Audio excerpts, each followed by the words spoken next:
4 minutos, amigos y amigas, y los hechos de corrupción en el país siguen apareciendo o estando en el debate nacional. Cada vez son mayores. En donde se efectúa cualquier investigación, siempre habrá algún problema, y problema que implica un sistema de organización. En fin, lo más importante, ¿qué pasos está dando el país para enfrentar la corrupción? ¿Existe decisión política para así hacerlo? ¿Cuáles son las diferentes instancias de Estado que deben demostrar esa competencia que el pueblo reclama? Lo vamos a analizar con nuestros invitados. El doctor Pedro Páez es abogado en ciencias jurídicas y sociales, es un experto en temas de lucha contra la corrupción. También está con nosotros el doctor Marcelo Espinel. Él es coordinador de proyectos de la Fundación Ciudadanía y Desarrollo. Qué gusto mirarlo acá en el país, doctor. Muchísimas gracias, Carmita. Siempre es un gusto poder estar por acá. Así es, vale destacar que la Fundación Ciudadanía y Desarrollo cuenta también con el Observatorio Legislativo, y muchos nos han alertado sobre acciones. También vean cómo la corrupción ha permeado en todos los niveles sociales. Ya desde hace algunos años, decía, por ejemplo, Francisco Huerta, habló de la narcopolítica, por ejemplo, ¿no? En fin, doctor Páez, ¿sabemos del diagnóstico? Yo siempre conversamos con nuestros oyentes y les decimos cuando dialogamos vía chat que no podemos perder esa capacidad de asombro, de asombrarnos por todo esto que vive el país.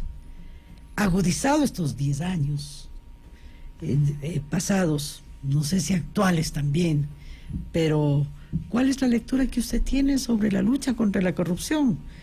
Desde la esfera pública, del discurso político, mucho se habla y es una bandera de muchos políticos también en el país. ¿Qué estamos haciendo en el escenario real? Bienvenido, buenos días. Muchas gracias, buenos días a todos los radioescuchas, buenos días a los que estamos aquí presentes en cabina. Bueno, coincido con los comentarios que usted manifiesta. El tema de la corrupción es una realidad que no es autónoma de los últimos 10 años, sino que ha venido desde el fenómeno colonial, desde la época en la que hubo imposiciones de instituciones. Entonces, el diagnóstico que yo puedo realizar respecto a cuál es la realidad de la corrupción tiene que ver con un desarrollo histórico y económico. No solo son factores de temas de integridad o temas de la institucionalidad pública, sino también tiene un sentido más holístico. Es por eso que muchos autores en el tema anticorrupción hablan de que cuando la corrupción alcanza un grado sistémico, es decir, está en todas las instituciones, tanto públicas, privadas, como sociales y humanas, es importante plantear estrategias. Y para plantear estrategias se necesita un diagnóstico que sea acorde con el objeto de estudio que nosotros queremos analizar. Primero, no tenemos nosotros de manera autónoma como país barómetros o indicadores, no hemos levantado información que nos permita plantear estrategias serias encaminadas a luchar contra la corrupción. Lo que se queda es como un discurso político que no valora ni siquiera la propia corrupción política, que es lo que se discute en muchos otros países, ¿no? ¿Qué pasa cuando los propios partidos políticos son entidades que están internas de corrupción? ¿Será que ellos mismos plantean cambiar la realidad de la corrupción cuando es inherente a su propia institucionalidad y la de sus miembros? Bueno, por allá había un candidato que decía que se corta las manos y ha cometido un hecho de corrupción. Pues. Así es. No solamente ha cometido uno, ahora creo que debe cortarse las manos y los pies también.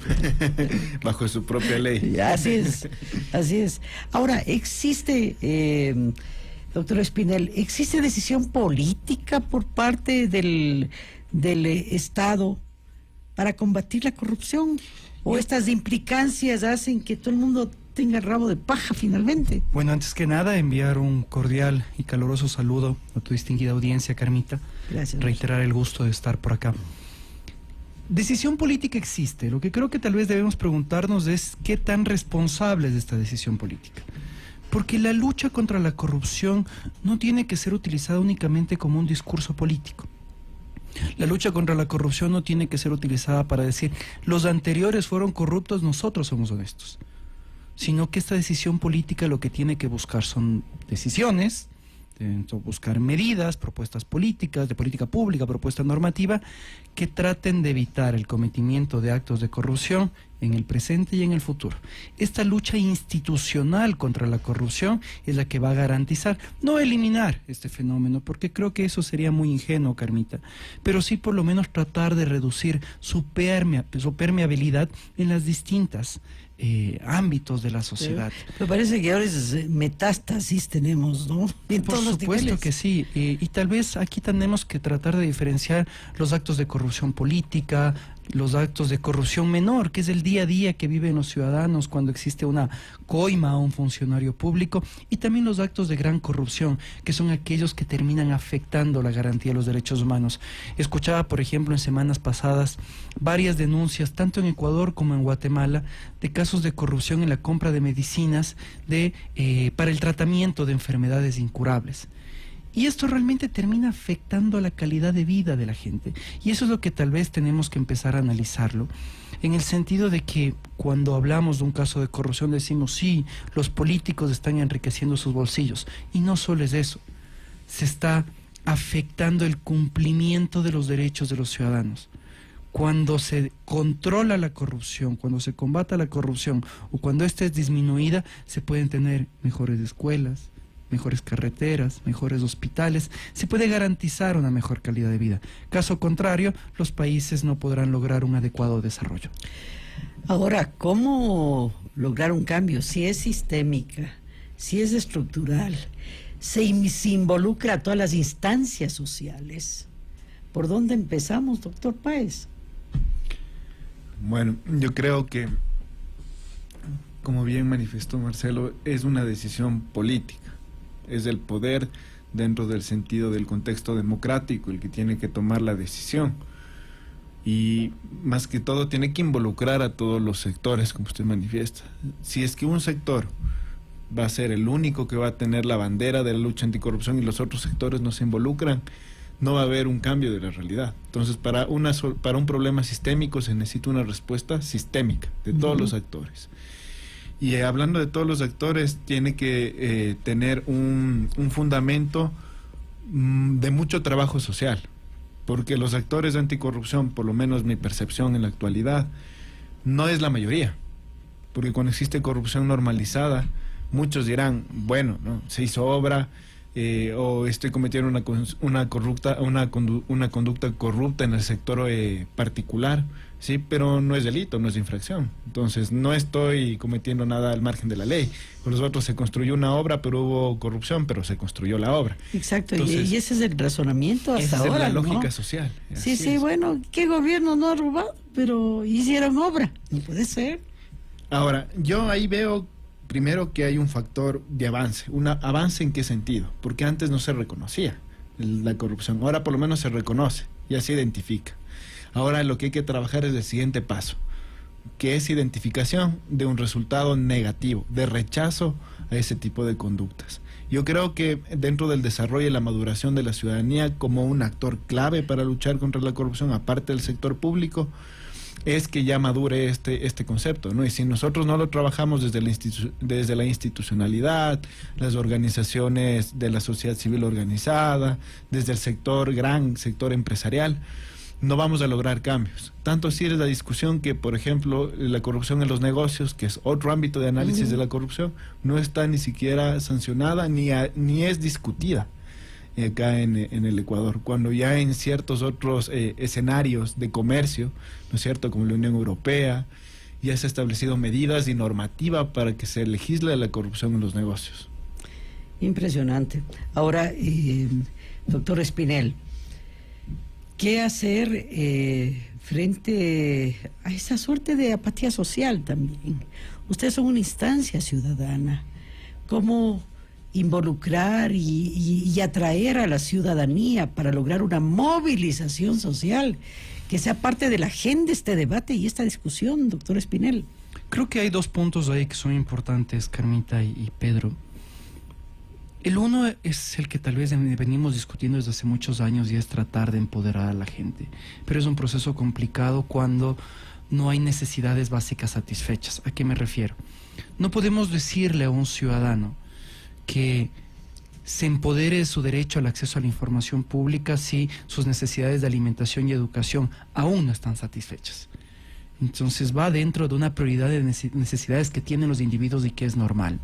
Sin embargo, eso no quiere decir que no dejemos de trabajar en esa área, en la que tratemos de involucrar a la ciudadanía en esta difícil tarea de gobernar, en que se empodere de sus derechos a tratar de proponer normas dentro de los consejos municipales, dentro de la Asamblea Nacional, de interesarse en los debates, de interesarse en qué hacen los políticos. Pero el otro punto que yo creo que es tal vez tan o más complicado que este, es fortalecer nuestras instituciones. Si es que los ciudadanos mantienen esta apatía sobre qué es lo que hacen los políticos, es por la desconfianza generalizada que existe en las instituciones, la desconfianza generalizada que existe en los políticos y en nuestro sistema democrático. Si es que un ciudadano al momento de denunciar un delito mínimo sabe que corre dos riesgos de que este delito no sea sancionado o que incluso se le revierta y que él sea el investigado o sancionado, simplemente el ciudadano no va a querer involucrarse. Y eso es lo que tratar de cambiar, generar una cohesión social adecuada en la que los ciudadanos confiemos en las instituciones, confiemos en nuestros representantes, pero claramente esto será un largo proceso.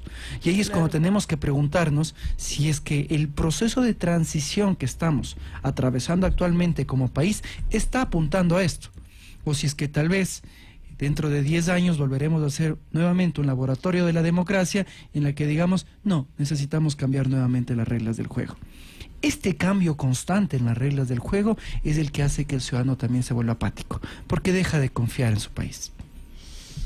Ahora, todo este tema está atravesado por procesos de reflexión, por procesos educativos que demandan acciones sostenidas. ¿Quién las impulsa, doctor?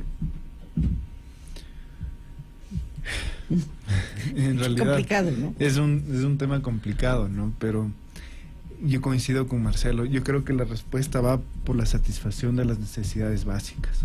Es completamente lógico, ¿no? Si es que no tienes salud, si es que no tienes, ¿no es cierto?, alimentación garantizada como Estado para la sociedad, va a ser muy difícil cambiar la apatía porque no es una necesidad que se considere como prioritaria el ciudadano. Ya. Pero es un cambio de visión también. Es un cambio de visión, claro, dentro del campo ideológico. Porque esa reflexión de que, bueno, robó, pero hizo obra, sería impensable en otros países, en países europeos, por ejemplo, sería impensable esta reflexión. Claro, pues son países que ya tienen las necesidades antes mencionadas garantizadas, por lo general. Tienen calidad de educación, tienen garantizada la alimentación y la salud.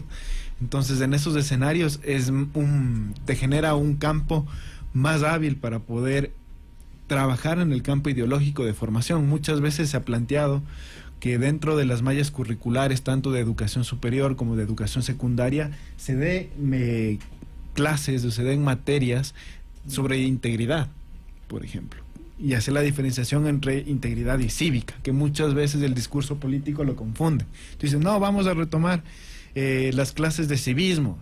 No tienen idea que civismo es otro tema, se identifica más con los patrones de nacionalidad, claro, con otros patrones patrios y todo. Exacto, demás, mientras que la integridad es otra cuestión. Vamos a profundizar en los estudios de la moral, en el estudio de la ética laica como Estado laico que somos, ¿no? Entonces, son herramientas distintas. Yo pienso que tal vez esa solución que se planteó en su momento, y recientemente será hace unos 2 meses que estaba trabajándolo el ministro Milton Luna, sería una gran herramienta para trabajar en el campo ideológico, ¿no? Y entender que la lucha contra la corrupción también ha establecido un estudio generacional. Por ejemplo, dentro del campo de la sociología establecen que cada generación es una nueva oportunidad de comienzo para una nación o un determinado país. Entonces, que las nuevas generaciones ya tengan un campo ideológico trabajado distinto a los que ya hemos estado trabajando. Es una herramienta mucho más fácil para país con perspectiva futuro. Dicen que es mucho más difícil cambiar cuando ya se tienen las mañas, ya se ha vivido, ya tiene un contexto. En cambio, para la nueva generación va a ser más fácil, va a ser con unos ojos nuevos del que va a actuar respecto a los fenómenos que van a encontrar, tanto con su relación con la institucionalidad pública como sus relaciones personales. Yo creo que ahí hay tres elementos adicionales que se podrían agregar. Dentro de estos nuevos sistemas de formación que tratan de no enfocar a la educación cívica únicamente como qué significan los colores de nuestra bandera y el cóndor encima del escudo, tratar de lograr que el ciudadano común comprenda el funcionamiento del Estado. Porque parte de eso, cuando nosotros tenemos un candidato a la Asamblea Nacional y que llega a determinada población y dice, si votan por mí les construyo puentes, pues el ciudadano está confiando en este discurso claramente mentiroso porque no se ajusta a las atribuciones que tienen los asambleístas. Entonces, en primer lugar, sí tenemos que buscar que el ciudadano entienda cómo funciona el Estado, qué hacen las instituciones, a dónde van sus impuestos, porque si no están comprendiendo todo el tiempo que es un regalo de los políticos las obras que se realizan. En segundo lugar, algo que se tiene que trabajar es la profesionalización del sector público. Tenemos un sistema clientelar dentro del sector público en el que un funcionario no tiene estabilidad dentro de su trabajo y si denuncia un caso de corrupción de su superior, lo más probable es que él termine despedido antes que el funcionario que fue corrupto sea sancionado. Aquí pongo un símil, sin el afán de decir que esto se puede hacer en Ecuador de inmediato, el sistema burocrático alemán. Tú puedes ingresar a los 18 años de la función pública y tienes la garantía de que toda la vida vas a trabajar en la función pública, a menos que tú cometas o dejes que se cometa un caso de corrupción, porque en ese momento nunca más vuelves a trabajar en el sector público.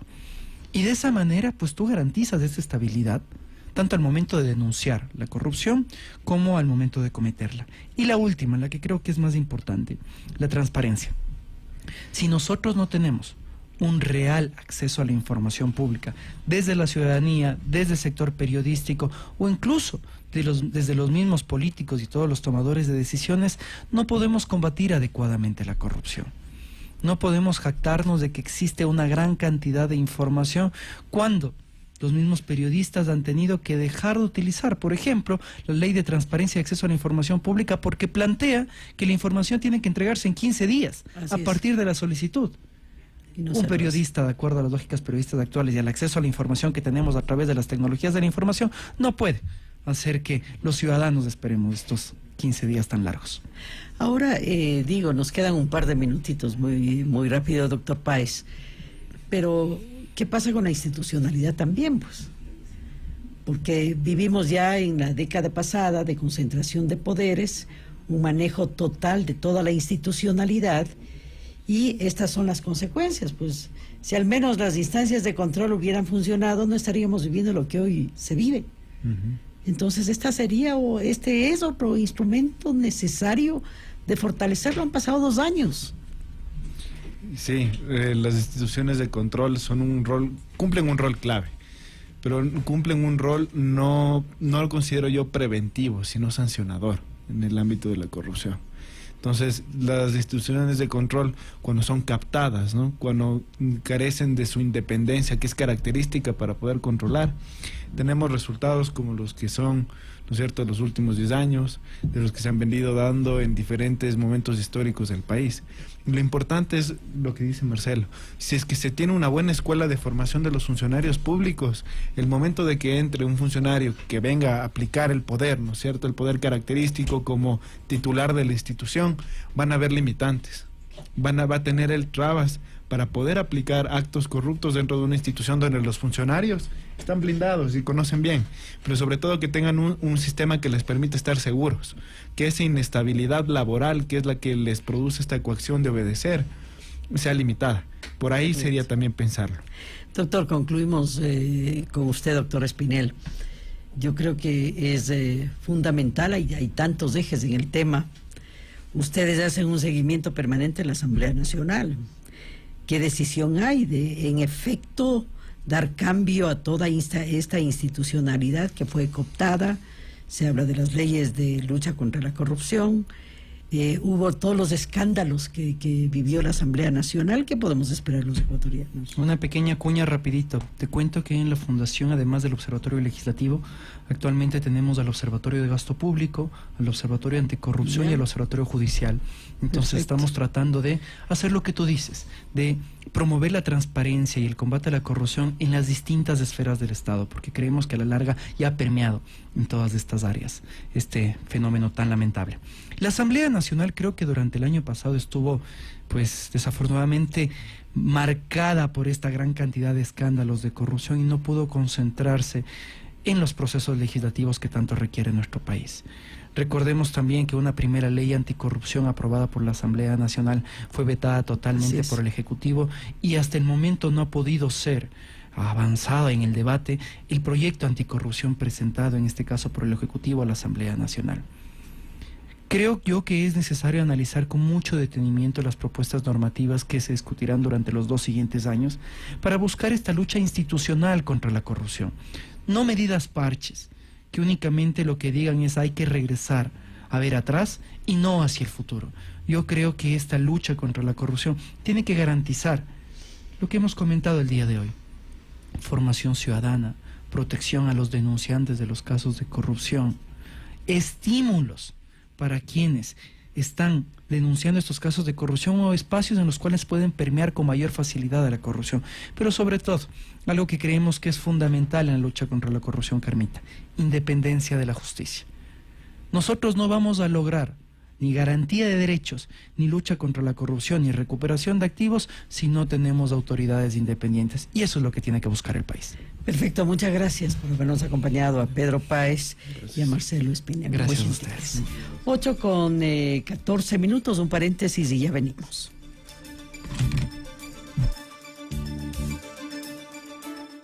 Espacio